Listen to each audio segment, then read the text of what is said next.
6-7 entrenamentu egin ditut, eta ia esan menka, askoz hobeto daukat. Entrenamentu bukaeretan sentitzen dute pixkat molestia buru bat, baina medikuak normala dela. Eta behintzat entrenatzen eta enpresako lagunekin oso gustora entrenatzen.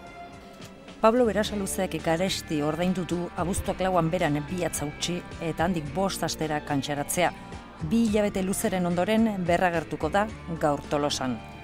Gauzak ondo egin dira, bai medikuen partez, bai nire partez, eta parte hortatik lasai nau eta bakarrik da frontore aterat, jolastu eta ber gustoro geratzen hasen ez.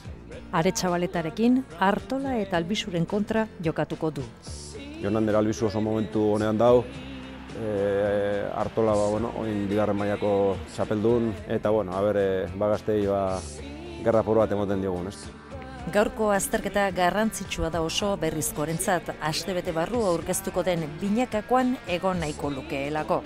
Netzako importanteena da minik sentitu hankan, partidua ondo maitu, gustora geratu, eta gero binakakoan sartzen bai diate, oso gustora ez. 57 urtekin ja ez dira geratzen txapelketa asko, eta hor barroan egotea barriro oso polita izango zen, eta hor egoten garen ez.